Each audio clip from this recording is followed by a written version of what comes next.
Hey everyone, quick disclaimer for today's interview. We are going to have a fascinating conversation and we are going to use some strong language which may not be appropriate for all of our fellow conspiracy realists. So if you've got any kids in the car, maybe don't play this episode, but here's the great thing. There's so many episodes to choose from. Just scroll down that list and grab a different one. Unless you got one of those swearing babies from TikTok, then they'll learn some new choice phrases and words from our buddy Jeremy Corbell on today's episode. From UFOs to psychic powers and government conspiracies, history is riddled with unexplained events. You can turn back now or learn the stuff they don't want you to know. A production of iHeartRadio.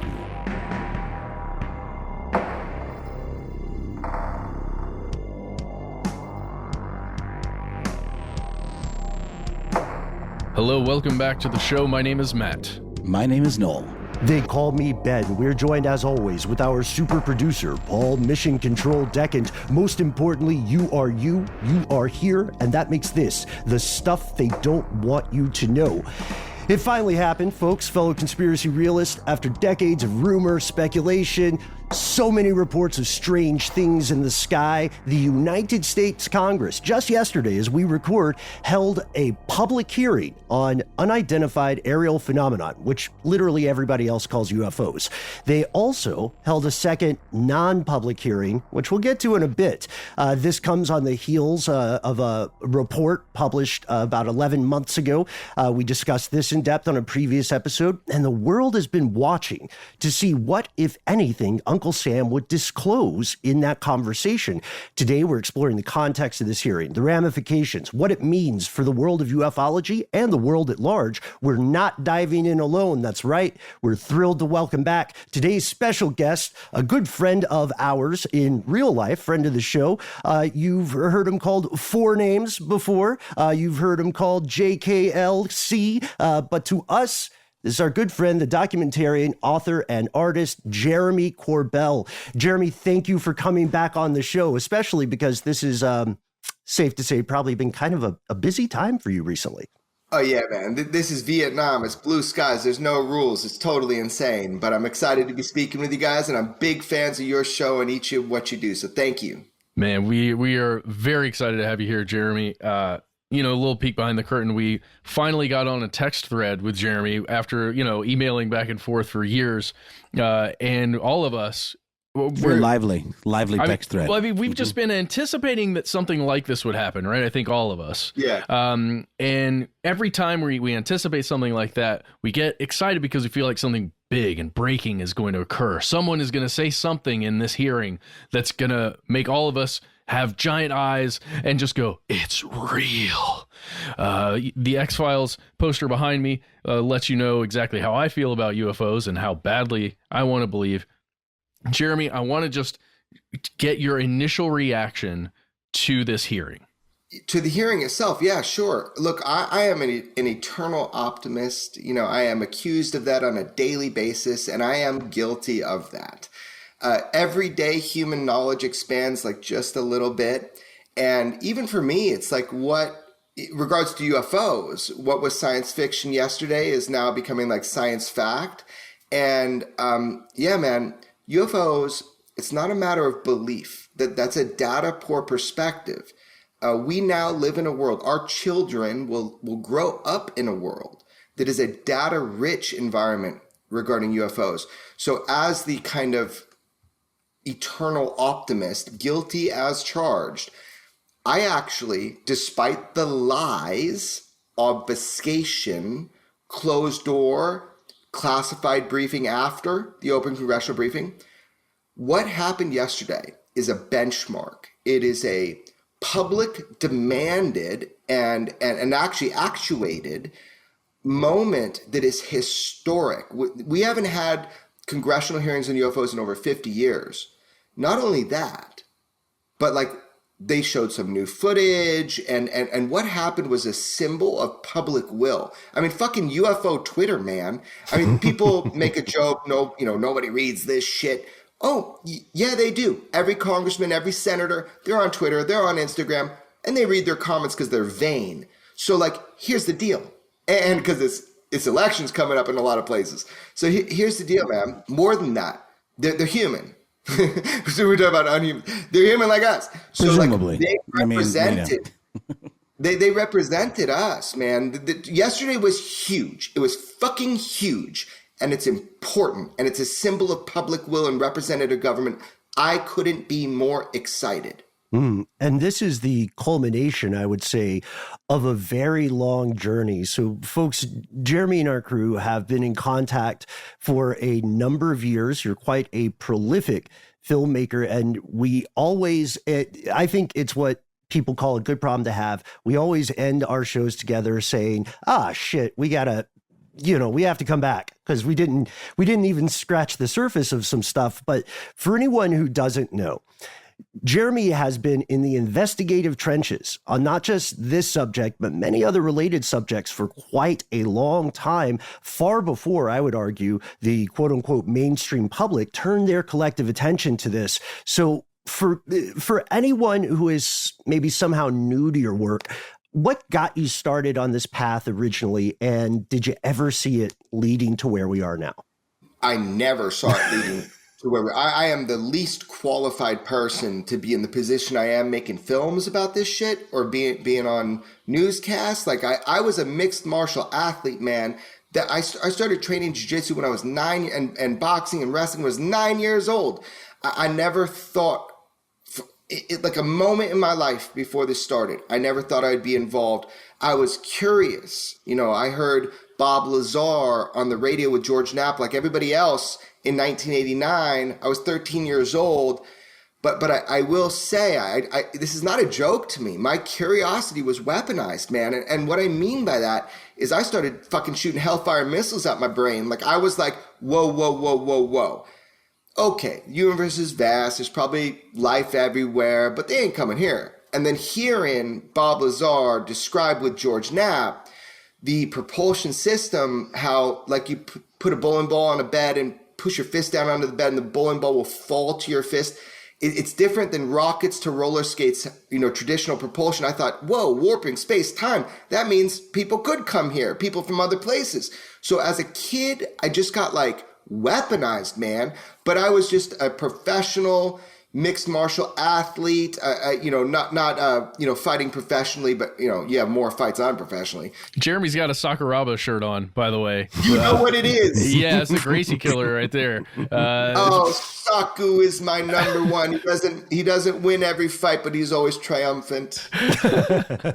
Anyway, so I just like, so to answer your question directly, no, man, I never thought I would be involved with this. I was not even a filmmaker, got no teaching in that way. Luckily, I got a good eye, is what they say. And I was able to be perceived as trustworthy. And the way to be perceived as trustworthy is to fucking be trustworthy. And so it took me years, man. But that camera that I got for my wedding gift, that was a Canon 5D, that shot video, that was, I realized the moment I turned it on, that was my passport into the unknown. People started telling me shit that they didn't tell their own wives, their own families. I mean, they shouldn't be telling me. And so 90% of what I film and record, I can't yet put out. But like, man, that's how it started for me. It's just, I am curious too. I want to know what the truth is about these objects, these physical machines that we call UFOs and are associated with all sorts of strange phenomena that people would call like paranormal, for lack of a better term, because we don't even know what that means. It's paranormal till it's normal, right? So what are UFOs? What do they represent to humanity? Where are we sitting in this universe? What does it mean to be part of a larger ecosystem? That's what drives me. This is not something that I directly get paid for. If I make any money, it's because I make films and products and hope people like them. But really, I got a day job, man. So this for me is passion. Oh, I love that. I love that, Jeremy.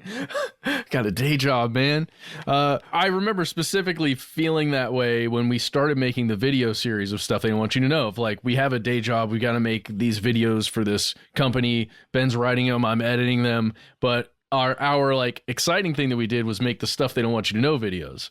I know exactly what you mean. Those hooked me years and years and years ago. Man, those hooked me. I say, what do they not want me to know? What don't they want me to know? So much stuff. Just to get into your curiosity and your experience here, because I think you're underselling yourself a little bit when it comes to being an expert in this, just because every time you look at it, you're learning something, right? And you're sharing it with us, with everyone. You recently went on Coast to Coast with George Knapp, and you were there with, I think Dave Foley was on the phone at one point, and you guys told a crazy story. I don't want to take away from that interview, so everybody go listen to that episode of Coast to Coast if you can. But just tell us about the experience you had with Dave Foley. Oh, God, you go right into outing me, coming out the closet with UFOs. You know, oh, the UFO guy sees a UFO. No one's going to believe me. You know, I'm not trying to out you, dude. I loved the story. No, Foley outed me. Like, it was a private experience. It was so cool, but it's ironic. It's even more ironic when I explain it to you. So yeah, I went on Coast to Coast with, the epic godfather, George Knapp, from breaking stories from the mob to the mundane to the most extraordinary UFOs. This guy, George Knapp, man, he's a national treasure. He's a global treasure. And luckily, he's guided my dumbass along the whole way, once he picked up my phone after 2 years of calling him. But anyway, so what happened? We told the story on Coast to Coast. Okay, look, I live in a non-disclosed location. It was outed by a tabloid, but I live in an area that's beautiful. It's got open skies and so have you heard of Pioneer Town specifically? It's a really cool place in the Mojave Desert. So basically what's going on is this. I'm walking with my buddy Dave Foley. For those of you that don't know, he's from Kids in the Hall. He's a comic, an actor, just a all-around hell of a guy. But he's also, very rationally minded and skeptical and, uses his joke of cynicism. But he was turned back on to UFOs after seeing my Bob Lazar film, Bob Lazar, Area 51 and Flying Saucer. So he saw that, went on the Rogan podcast, got turned back on to UFOs, and we connected. So he became a friend. He came to the Storm Area 51 event with me, and he was like, oh, no, I'm in. Like, can I stay in your RV? I'm like, dude, I snore. Are you ready? So he earned my respect and my trust because of how he just jumped in. So look, what I'm saying is I'm just hanging out with a friend. So he makes a joke to me. We're out walking, sun's going down, beautiful night. And he says, oh, Jeremy, I expected, go see the UFO expert, whatever that means. And he goes, I thought I'd see a UFO. He's fucking with me. And I'm like, okay, well, very funny, Dave. You're a comedian. You should try that out for a living. Da-da-da-da. It wasn't 45 seconds after he said that I said, Dave, turn around. And he turns around, and I wasn't sure what was going on. He turns around, and look, man, people don't get this. I am not only one of the most skeptical people, because UFOs are real, but most stories aren't. But also, I have the ability to, I go deep. I monitor satellites. I monitor the International Space Station. I've got contacts, within the military tell me if something special is flying over. Holy cow. For the first time in my life, I saw an undeniable, double verified, what we'd call a UFO, but it didn't look anything like I would imagine. It was a huge machine. And it looked to me like in a comic book from the 1940s, like Rocket Man. It was crazy looking. And I've practiced this quick draw with my camera where I'm boom, and I record, and boom, like that. And I remember saying out loud, I'm not even going to lift my camera because I'm going to miss this. I thought it was going to be a short event. Dave's eyes go as big as saucers. We're looking, and we're going back and forth with this banter trying to dismiss it. What happens is an object descends at 45 degrees from our angle of observation at an extraordinary speed, and it is glowing and bright, and it fucking boom, and then it moves across laterally low. I mean, it was probably a couple miles from us, but that's pretty close. I feel grateful. The most impressive part to me is different than the most impressive part to Dave Foley. He said, he describes the shape as like a hamburger with a bite out the front. It was like I don't know, whatever that looks like. But it had 3 big lights, almost like it was technology. It had big lights on the front, but that wasn't interesting. What was interesting was the entire body of this craft was glowing. It was not shining light. It was glowing. And when it slipped across not the horizon, but across the valley, the area where I was, it pulsed with every time it slipped. And it was like this impossible slip. And it made me think of Kenneth Arnold when he, said flying saucer. That was a misquote. They were kind of wing shaped. It was the way it moved, like skipping a stone. Every time it moved 4 times, like that. It moved it was impossible. It moved so impossibly fast, and it pulsed with this, not the 3 lights on the front, the body of it. So that struck me. The magnitude of power, the energy it took to do this. No sonic booms, no sound. And he keeps saying we reacted really strangely to that. He's hung up on that. And he's right. We did react strangely to it. And we thought it would be over. It goes boom, across this area, and it stops. And it hovers over this mountain ridge. And we think it's going to end. It's going to end. It's going to end. And then about a minute and a half later, it just slowly descends on the other side of the mountain. And I look at Dave, I go, well, who is the UFO expert now, Dave? Oh, jeez, man. I can't imagine having that kind of experience. I finally saw one, you guys. Yeah. I mean, it's so cool.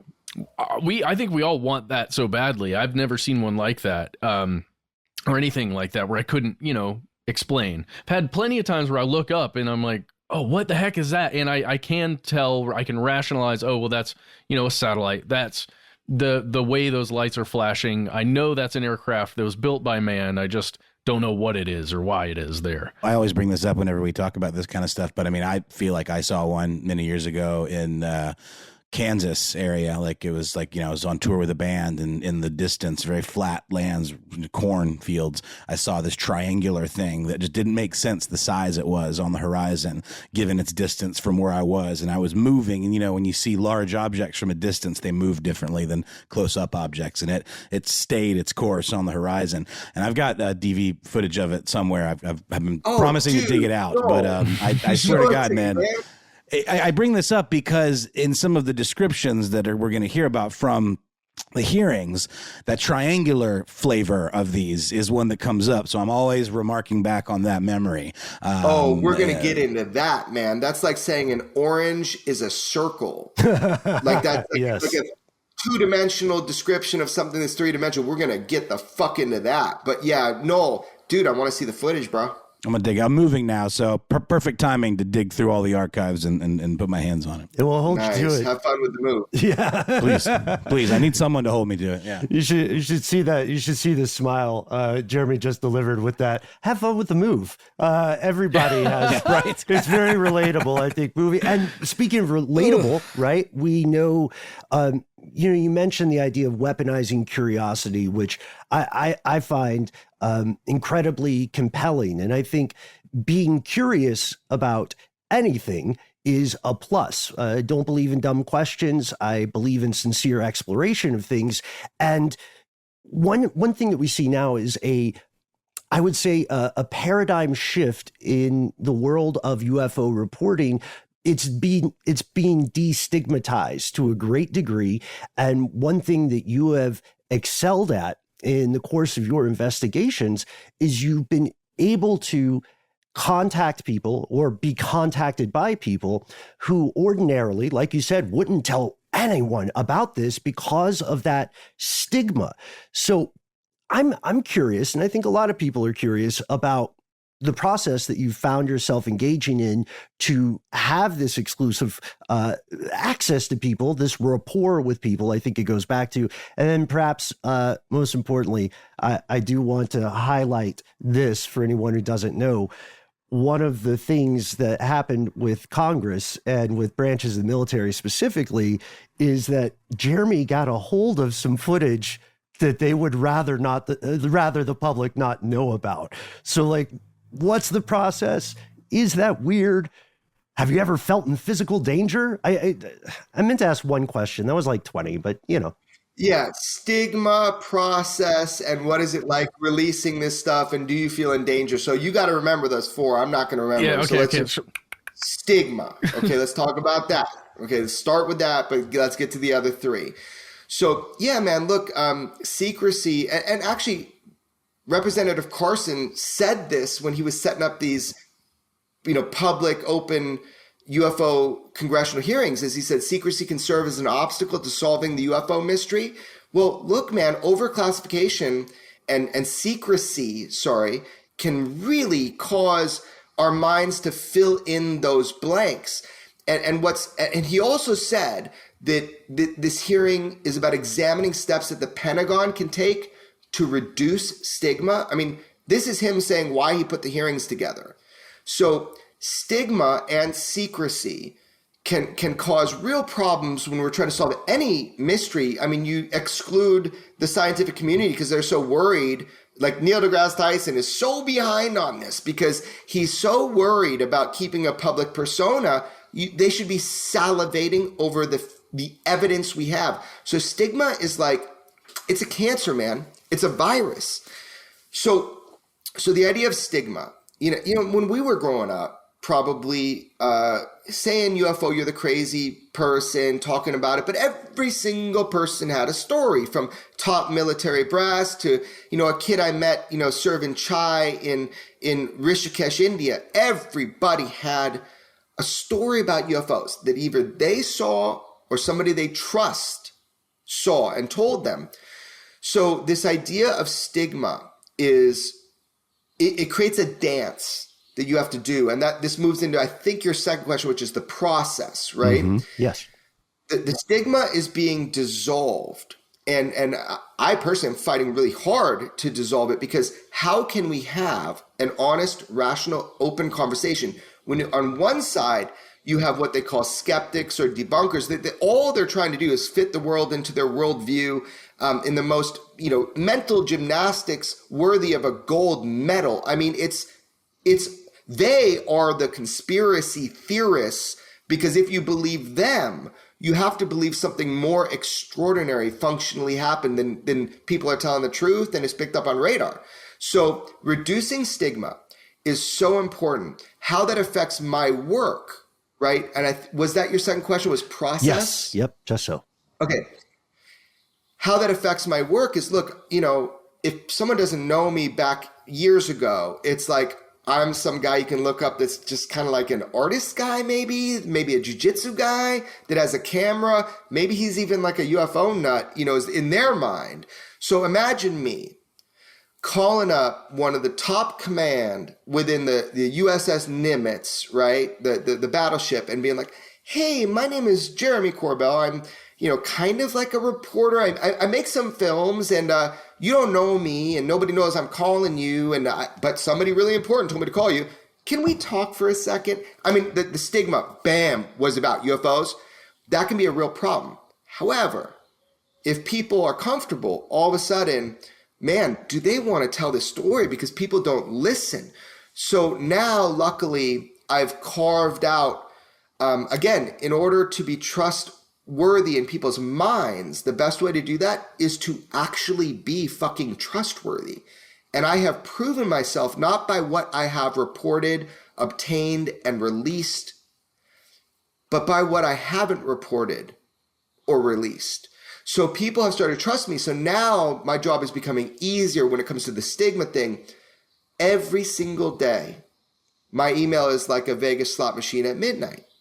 I just boom, boom, boom, boom, boom, boom, boom, boom, coming in reports from military to, by the way, 90% civilian, because we capture UFOs more than anybody, So that's the process of earning trust.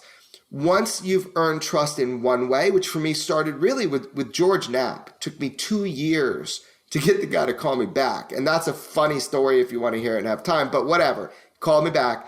And then from there, he's guided me as a mentor. I mean, straight up. And I'm so grateful for that. And I can name drop him sometimes. That really helps. But now, because with witnesses, it's difficult. He's a trusted journalist. But now people are coming directly to me, people from within our intelligence communities, analysts, military people at high rank and just beginning in our military process. And they are at their own peril and risk, oftentimes supplying me with footage and documentation of one of the greatest mysteries that we have, which is the UFO mystery. So that's the process, and that's Stigma. And there was one last question, which was physical. Let's go to this one. Yeah, did you ever feel that you were maybe in physical danger, or did anybody exercise intimidation tactics or something? That's something a lot of our audience is curious about. Well, I'm clumsy, so I'm always worried about physical danger. And my wife is my alien overlord boss and is threatening me constantly for good reason, because I should be. Other than that, no, man, I have always been assisted, never resisted when it comes to the military process. Like, people want, there's numerous people that want this information public too. I just want to make sure I'm on the right side of the law. I'm dealing with sensitive information. If I get footage, that was filmed by an agency in an active war zone that might show capability on our side or even optics capability, I need to make sure I don't want to hurt. I have no reason to try to harm the United States and what they're doing in the Department of Defense. So I've tried to be as transparent as possible without revealing sources to the mechanisms of government that would like to know about this. I actually send a lot of what I get. Well, that sounded weird. I don't just send it. I inform our Department of Defense of things that I'm going to release once it's for sure going to be released. And I make sure that there's nothing I don't know about that. And usually they're grateful. They're great, ruffle some feathers because why do I have it and they don't? But that's because I should be obsolete, because the process should be better for people. And they understand that. I understand that. And I'm fighting to try to get an immunity process set up. So when George and I put stuff out, it doesn't hurt national security and there's immunity for people because they can go on a hunt, but I'm pretty good at covering my tracks. So I've never been threatened. Not a day in my life, not by military government people. I mean, by individuals every day. People are crazy. What can you do, right? But not by our military. To answer your question directly, no, I've never felt any kind. They did an investigation into my sources and George's sources, and I get that. I would do the same thing, but no, never a threat. That's never awesome. Once. That's really heartening, I think. Yeah, congratulations. for surviving. Yeah, because I mean, I don't know. It does seem dangerous. I think just from this end, when you talked about, high-ranking officers, low-ranking officers who are stationed, for the Navy on, let's say, a destroyer like the Russell, the Nimitz, people who are actually filming footage through whatever mechanism they're using, on one of those destroyers or on one of those battleships. Yeah, like the Omaha and the Russell in 2019 specifically is what would reference closest to what you're saying. Yeah, exactly. So, I mean, this is military personnel. I think that just over the conversations that we've had on the show over the past couple of years, it has really been that has been the difference. Military personnel shot footage that we can now see. And the Pentagon confirms. Yes. It's like the Pentagon confirms that this is footage of unknown, something of unknown origin, or at least. Do you want to know what happened after that last release, by the way? Yes.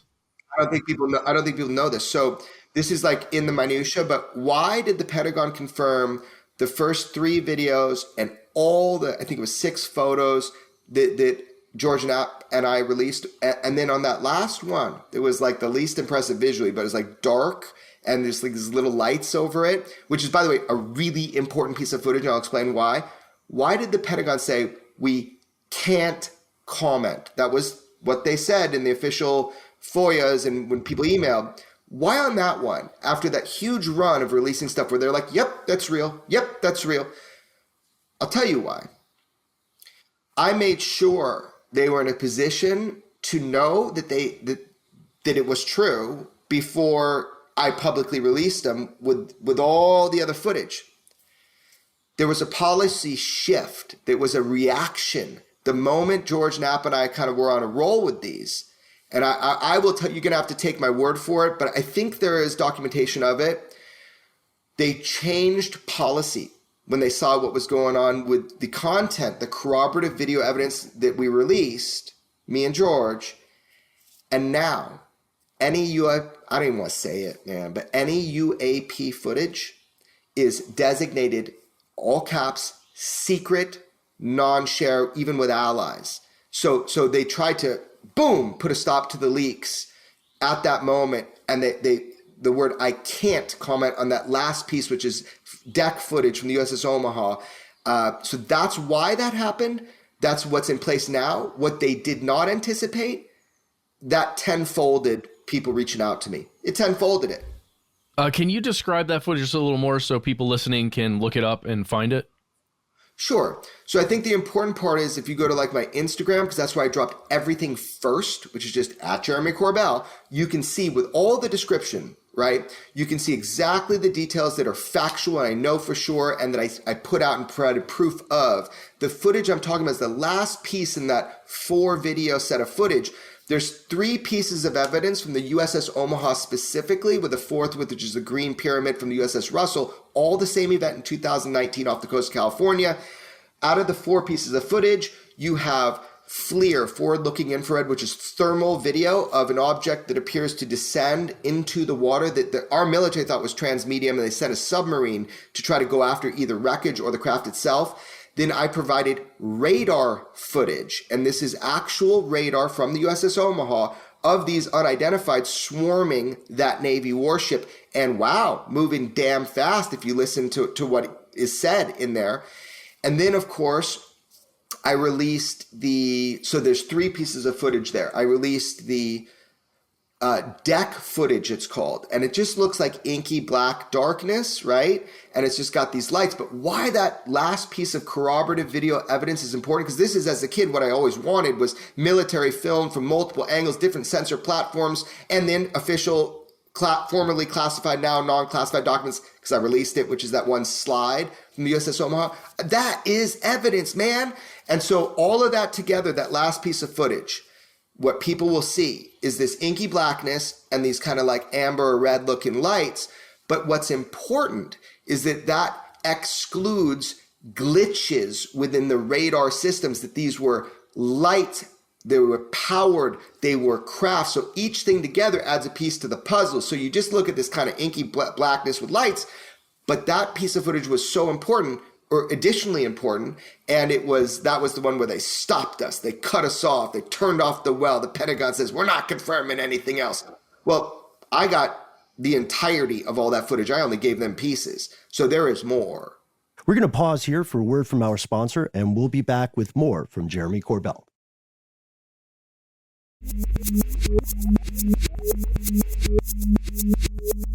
And we're back with more from Jeremy Corbell. I think it's interesting being able to get in on something on the ground floor, that, maybe when you get in on it, you don't even know it's the ground floor yet. It's just something that you're interested in, and it doesn't really even exist in a way that ultimately will. I think about that in terms of podcasting. We were very lucky that we had a podcast when there were like 10 podcasts. So it's not the best comparison, but you've been asking these questions and dealing with that stigma for years. I mean, we have too, but you very specifically around this discipline, these types of questions. How does it feel is it a kind of vindication, and how does it empower you to move forward, to have a member of Congress more or less apologize and say, hey, this stigma has essentially, created an environment where pilots don't want to report things that could actually be helpful and valuable, because at the end of the day, the justification is all about national security. That's what this is all wrapped up in. It's not necessarily about, wanting to believe in maybe the ways that we look at it. It's all wrapped up in this idea of how do we protect our country, and that's the only way they can really kind of, package it in a way that they can stomach. But to say that, openly, a member of government to say this was a real thing, this stigma, and it potentially caused how God knows how many legitimate reports to go unreported. How do you feel about that? How does it feel to have been on the ground floor of that, asking these questions, and now it's almost like the doors are wide open? Well, the door, we got our toe in the door. Let's not get over maybe not wide excited open, there. but there's a toe. There's a door stopper. Yeah, I mean, I'm going to kick it the fuck wide open. I mean, I can promise you that everything I've said I've done in this field and everything else I've done in life, I've said it, I've done it. And I'm telling you, I'm going to kick that door open wider than you can imagine. I mean, I got footage I'm going to release. I just need to make sure people don't get in trouble. But your question was like vindication, like how do you feel? I think that was your question. Yeah, kind of. I just mean like, how do you feel even like for these folks that maybe did take the plunge and report these things? Some of the footage, from pilots. Vindication for everybody. For everyone, yeah. Yeah. So vindication is when somebody feels that people didn't believe them and they were telling the truth, and then all of a sudden people realize they were telling the truth. So the only people that feel vindication are people that are insecure about what other people think about what they're saying. I think it's great that the public is catching up, that, they've been 4 cents short of a nickel when it comes to UFOs, and it wasn't even their own fault, man. It's because they're all the stigma and kind of what people have been told they're supposed to understand and believe about UFOs. It literally wasn't the fault of public knowledge that it was like this gap of reality and what was believed or thought about. So vindication itself, I think it's a waste of time, man. I think I'm too busy moving forward. I'm very happy for people that feel vindicated because they needed that. I think the pilots, I think it is a big deal for, because it was actually functional vindication. And that's a different thing. It was functional vindication. So some pilots, they could have their wings taken, their entire career, their dreams, their hopes, their desires for the future gone because people think they're not wrapped so tight because they report they saw something. But now with all the radar and collective accumulative AI technology that links all the radars together with incredible systems such as the Spy 1 that can reach 80,000 feet, it's like all of a sudden vindication for those people, those American heroes that some of them engaged UFOs, many of them, and this is something Congress lied about, many of them, we have fired upon these unidentifieds, by the way. Okay. So for these people, I am so happy for them.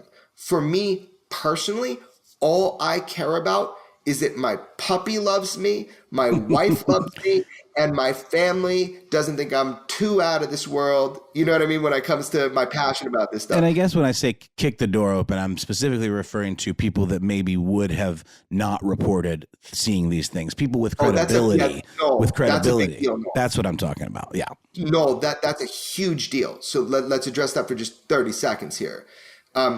What we're seeing now is permission being given, not yet the process to do it, but the permission being given to say, hey, okay, I had a near miss. Hey, I saw this thing. Hey, should I fire on this? What's going on? Should we communicate? Should I send out a signal? What's going on? So what you said, Noel, is really important.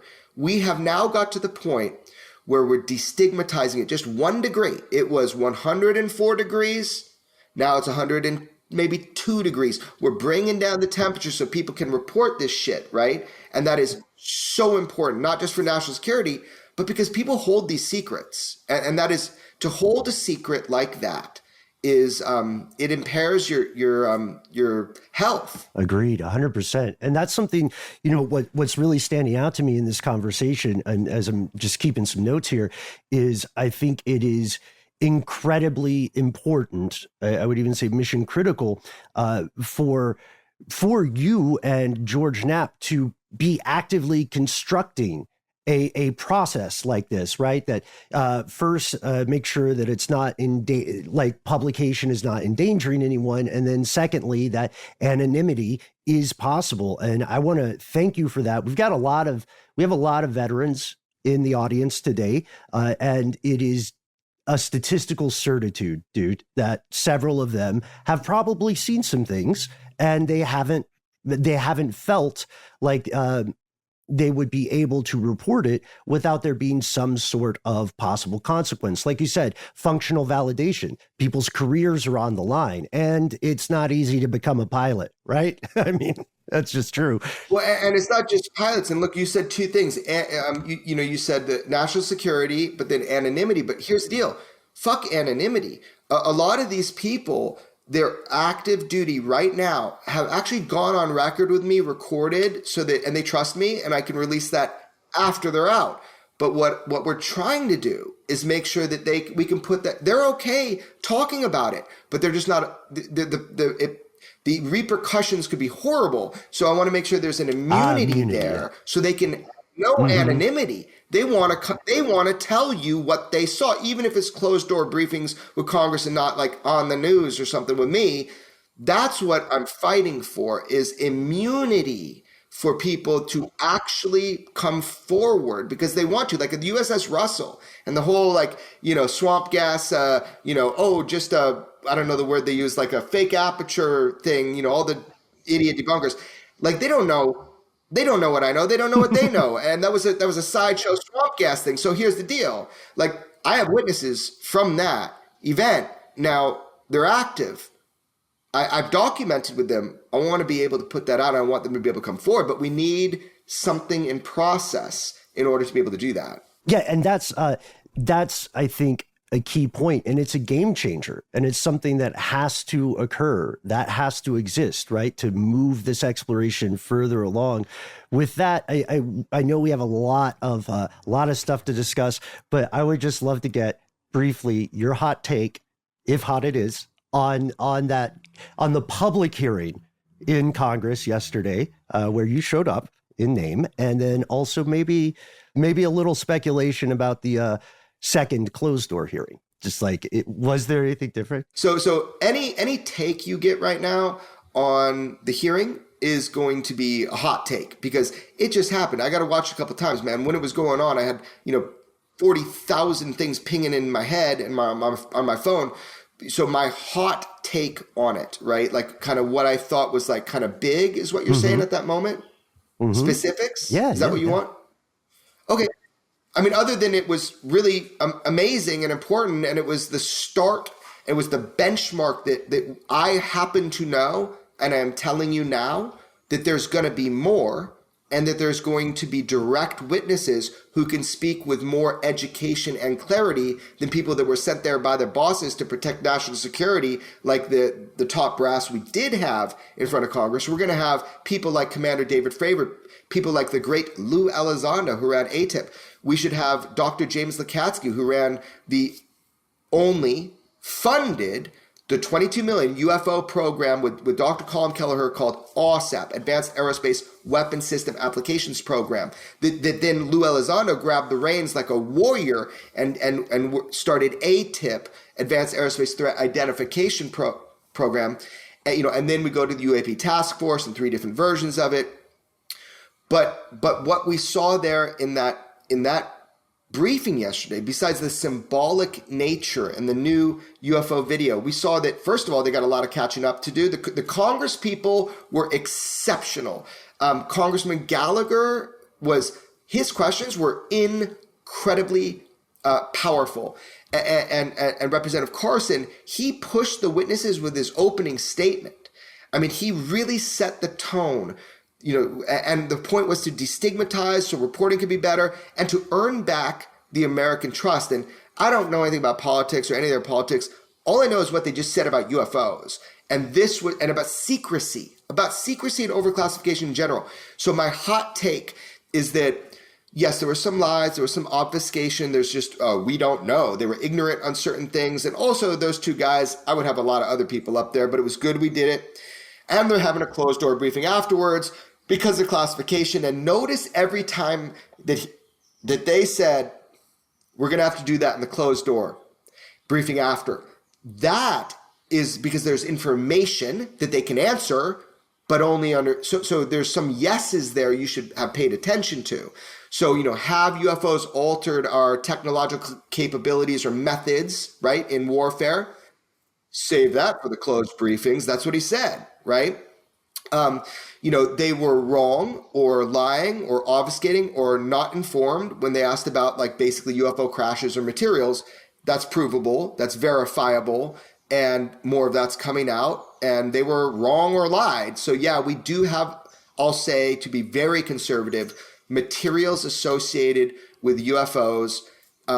Someone other than me, Robert Bigelow, who was a big part of the UFO whole thing with the government, specifically said we have machinery. So machinery is like mechanisms that work together. I'll go one step further, whether you believe him or not. Bob Lazar is telling you straight exactly what happened to him. We have craft, and there's documentation that I think George Knapp and I will be exposing from Russia that clearly state that there are exploitation or reverse engineering programs. So from that hearing, those are some of the things that they said that you should pay attention to. They admitted the UFO Nimitz was a UFO event. Well, duh, we all knew that. They committed to sharing like more national security cases that didn't deal with national security. I don't know, man. My hot take, the big hot take is this. I'm sorry, I'm ranting here. The big hot take is this. They fucked up when it came to talking about the video I released with the green pyramid-shaped triangle by angle of observation night vision footage from the USS Russell. That's cool. They fucking lied about it. But that's okay, because I'll be able to prove that wrong. Hold the phone. Let's take a quick pause. We'll come back to this, put a pin in it, and be back with more fascinating discussion with Jeremy Corbell.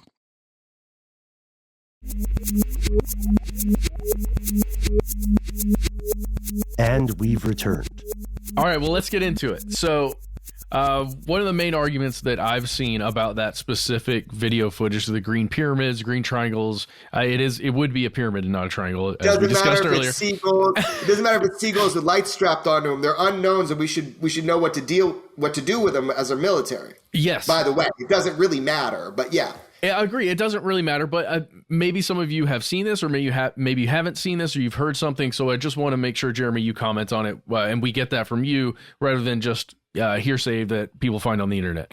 There's one person speaking out about this I've seen him in the New York Post and a couple other places, an author named Mick West, and he's just put forward that he's a skeptic. And again, I think everyone should be, just as Jeremy stated, be skeptical about the stuff, but make sure you think about everything. Look at every angle. Don't just take, the skeptical stance and throw things out the window. I don't think that's what Mick is doing. Mick is just saying I think Occam's razor is that these are planes. This is footage of planes. The reason why they look like pyramids is because of the aperture of the camera that was taking the footage, and it's night vision, so they appeared that green color. And they've got flashing lights that appear to be what a plane would have, the warning lights. Yeah, if I was just looking at it from outside, that would be Occam's razor on that specific event. However, you bring up kind of something that's more of a disease. It's more of a mental disease, because you have to look at the history of people's work and how they're biased, how they're always continuously trying to not just analyze it, but prove the mundane, no matter how insane it is. So in general, let's talk about it generally, but let's take one specific case that this has been done to, right? So that's debunking rather than I'm a skeptic too. That's the thing. People might not appreciate how much I vet things, the work that I have to do, and what I do before I put anything out, because everybody wants to catch me in a mistake. If I ever made a mistake, oh man, everybody makes mistakes. I'll admit I made a mistake.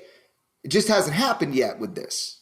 Now if that does happen, oh man, no problem. We're all human. As I told you, I'm clumsy.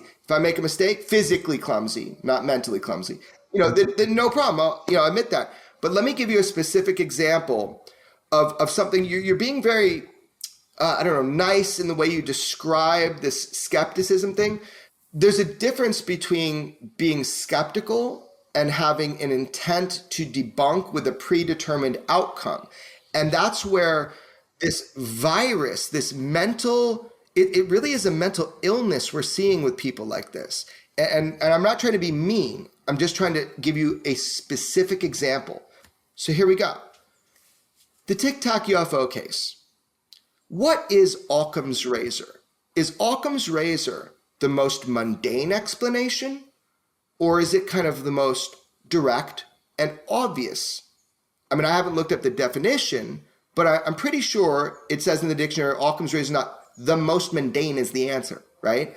So if you believe, and it's a matter of belief because we're not there, if you believe the military pilots, if you believe the radar systems, if you believe the investigation that went on for years, actually multiple investigations from intelligence agencies, one of which George Knapp made public, if you believe that stuff, then Occam's razor says the pilots saw what they said they saw, the radars picked up what they appeared to pick up, and everything occurred on that day precisely as it has been described, that this is not pilot error, this is not radar glitches, that these were physical objects. And then there's the stuff they don't want you to know, which is that we have other optics systems that I can't confirm nor deny that I am privy to that were able to capture these same series of events with the Tic Tac UFO. But now, because you mentioned Occam's razor, and you mentioned some of the people that have this, what I would call mental illness, right? And again, not to be mean, this is not, maybe I should choose a different word, but it's like a virus when they want to prove their worldview.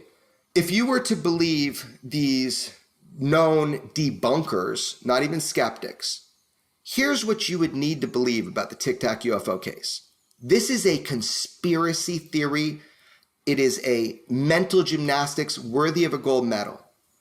You have multiple pilots in air, all testifying to having seen the same thing.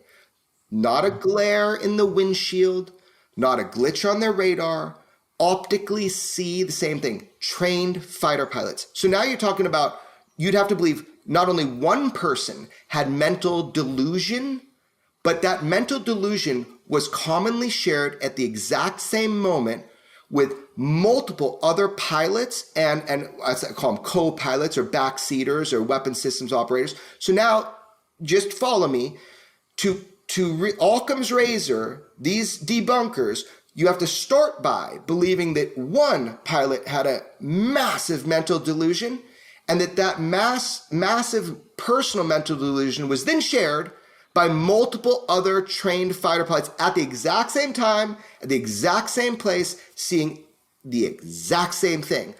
But let's just start beginning there. Now you have to also believe that our ground radar systems saw the mental delusion that all these pilots were sharing. Then you have to believe that our air radar systems were starting to share that mental delusion. And then the systems, the stuff they don't want you to know, that also were able to capture these Tic Tac UFO event series was sharing that delusion through its AI and pinging it to everybody else.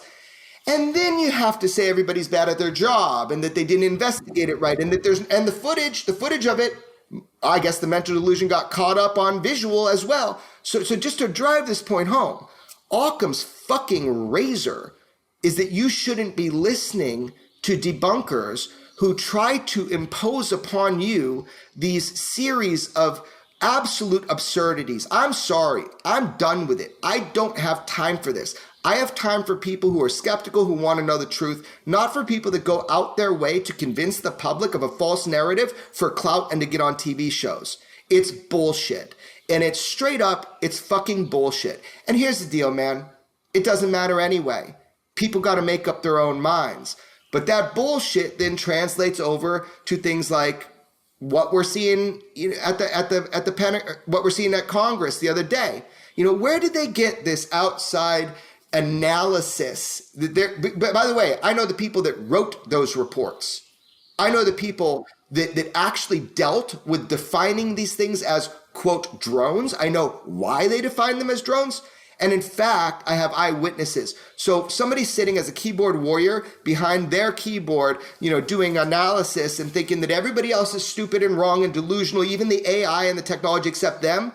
I mean, Occam's razor says you should probably ignore them a little bit because you're filling your mind with a ton of fucking bullshit. Horse shit. Here's my problem, Jeremy. I went to school for video. There's a video camera back here. Like, that's what I learned in college. What Mick is saying about an aperture and the way light would reflect off that lens as it's going through is not wrong, right? So that's the problem. Wrong. That's a problem for me, is trying to be skeptical about it enough to where I don't feel gullible, right? Right. No, and look, and it's not wrong, dude. But what I'm saying is, when we're looking at anything like this, including the Tic Tac or the pyramid footage or anything, it's amazing that there are multiple points or multiple ways to confirm, like you're saying, using ground radar and other pilots, co-pilots who are seeing it, other people on the ground who are seeing it. What makes my mind reel a little bit is that you've got Ronald Moultrie, who came on during yesterday's thing and specifically was stating that one of the biggest roadblocks they're dealing with is communication between different military groups, and a lack of communication, and also a lack of data. A lack of backup data, basically, other ways to look at a single event, which blows my mind because there is so much surveillance that's going on at all times when one of these events occurs. They want it too. They want it. The Navy wants it from the NSA. The NSA wants it from Geospatial. Geospatial wants it from CIA. CIA wants it from DIA. It's insane. Yeah, it's a problem. But what's your point? My point is, you're saying that we've got all this footage, like just going back to the Nimitz or going back to the Tic Tac. We've got all of these points of data on that one thing, right? But then the person who's running this program that's supposed to be looking at it is coming forward and saying, we don't have enough data for a lot of these things, which just boggles my mind. I don't understand. Right. So this is a huge problem, and I totally get it. So you have to understand, the people that were there testifying, they're like the top dogs that run stuff. They don't get into day by day. They didn't do the reports. I guarantee you that Bray, that, head of the Navy, or whatever he is officially, I guarantee, I saw it too. They were totally uninformed about the nuclear tampering historically by UFOs. And I know a lot of people involved that generated those reports and ran those programs. And here's the issue. You got a top brass guy like that come forward. First of all, his hubris, like he doesn't want to admit he hasn't been read into stuff, thrown in there, told to go in there.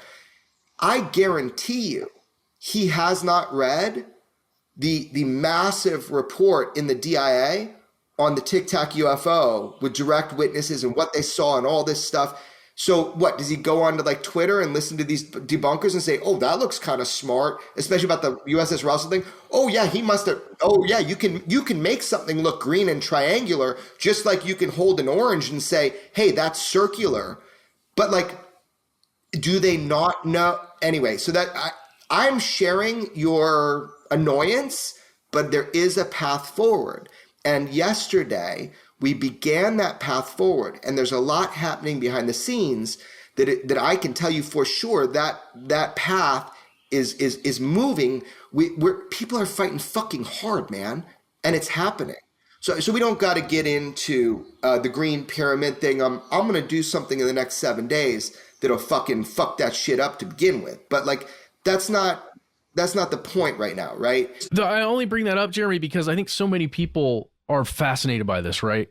Like, so many people are listening right now that have that feeling of, I want to believe, which is what I share, right? But I also don't want to be a sucker, man. And I know you feel that way. I know everybody feels that way. So that's why you work so hard at trying to discover this stuff. I think it's just difficult to do what you do and to do now what we're all doing, just analyzing this stuff on our own and making our own decision about what is real and what is not. Yeah, don't be a sucker, Matt. be a sucker, but don't dismiss, like these debunkers you mentioned, don't dismiss all the evidence because you don't want to be a sucker. You don't have to choose a side. Just look at it all and don't believe everything you hear because somebody says it, right? Just because somebody says, Jeremy said it's pyramid and, he's, I don't know what they say. Like, don't get caught up in the negativity. Just look at everything soberly and don't be a sucker. Everything should be questioned. I am very open to the idea that I could be supplied false information to propagate, to make everybody be a sucker, especially me, to discredit me. I have fought so hard to make sure that is not the case. Verified it. That's why George Knapp and I work so well together, because we have different sources. So sure, one day I could fuck up. And if I do, I will admit it and say, please forgive me. Don't give up on me. I'm passionate about this. So don't worry about it. No one's going to be a sucker here. But what we're going to do is we're not going to close our minds off because we're fearful of what people will think of us, man. Let's move forward and do our best. One response I would have to that is something I've said before in the past. There is a difference between skepticism, rational thinking, right, and practicing the calculus of assumptions and mental parkour that must be involved to arrive at someone's confirmation bias. But I would say there's a difference between being skeptical, which all people should, and sort of fetishizing your idea of skepticism, right? And that's very different from thinking rationally. Unfortunately, that's the case. If you identify that you are a skeptic, you're fetishizing it rather than saying I am skeptical. You know what? Yes, well said. And this is exciting because when this comes out, when this episode we're recording comes out, we will have hit the 7-day mark that you're alluding to earlier, or we will be well on the way toward it. So at this time, I know we're running a little short and we're starting to wrap stuff up, but we want to give the space to you, Jeremy, to talk a little bit about what's coming up in the future on your end, where people can learn more about your work, and if there's any advice you have for folks who are trying to follow in your footsteps. I think that would be huge. Well, my advice for people is to be as open and curious and ask questions and look into stuff and hear all sides. And don't take a position and defend it until you're absolutely confident, and then be willing to completely lose sight of the shore to discover new land if you find out new evidence. And I hope we all do that.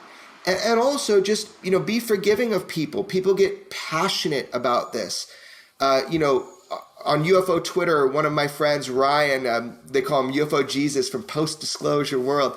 He said something the other day just saying like ufology should, bring us together, not divide us, this common interest. So my kind of suggestion to people is, look, this is exciting, and it's exciting for a reason. And it's because so many people have experiences, and it's such a part of human culture, UFOs, that we can relate to it, but we have to feel kind of like accepted about it, right or wrong. We should be able to talk to one another with differences of opinions, should bond us for great conversation.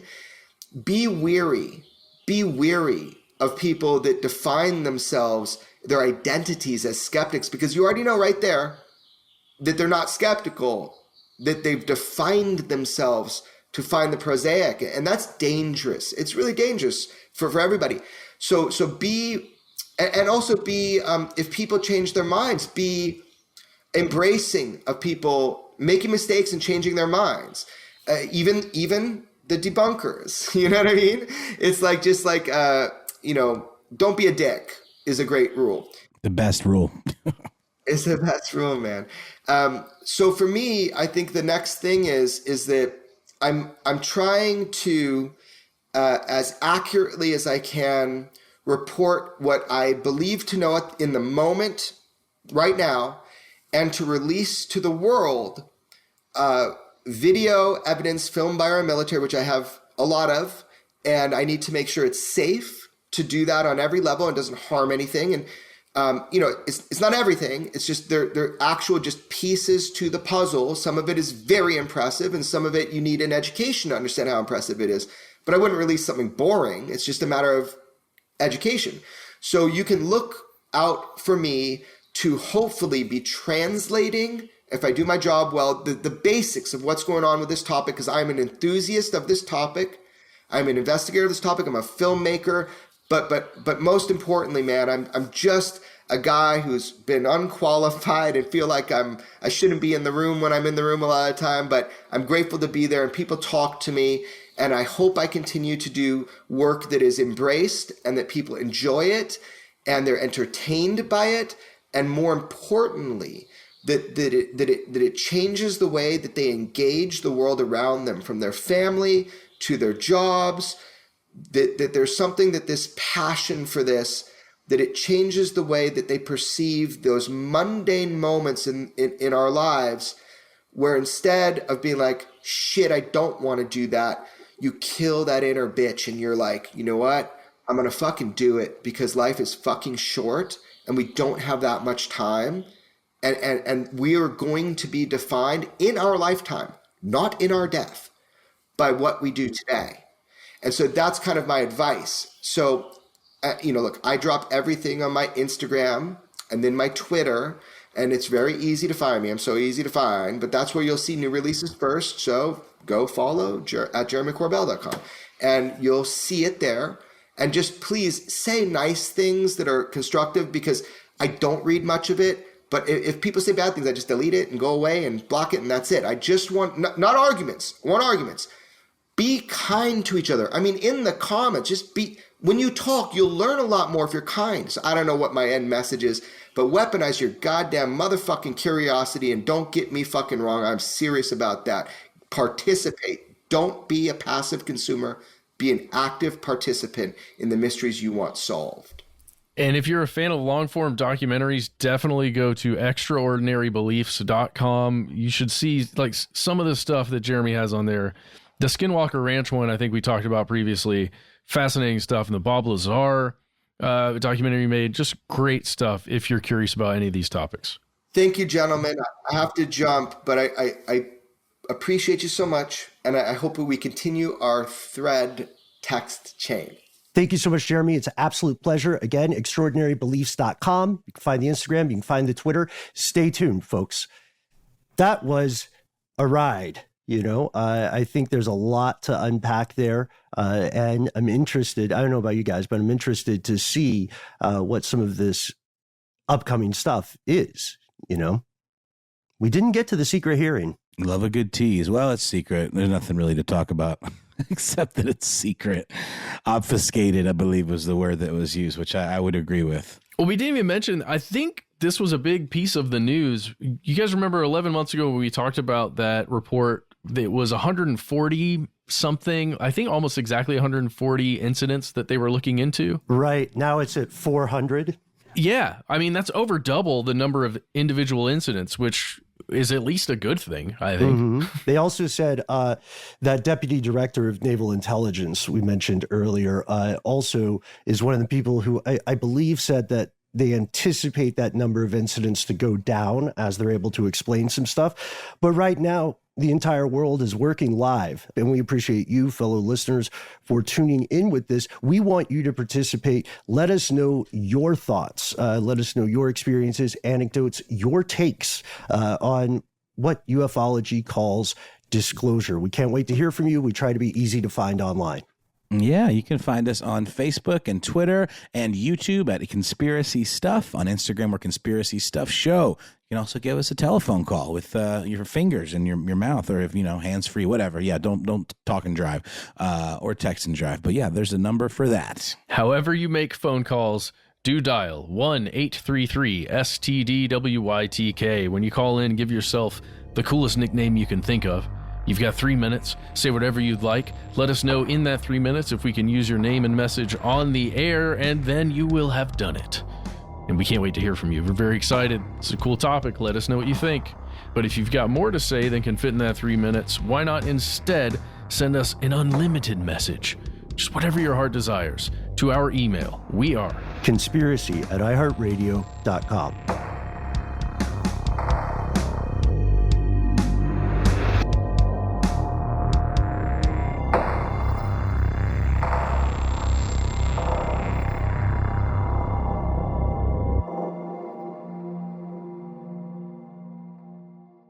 Stuff They Don't Want You to Know is a production of iHeartRadio. For more podcasts from iHeartRadio, visit the iHeartRadio app, Apple Podcasts, or wherever you listen to your favorite shows.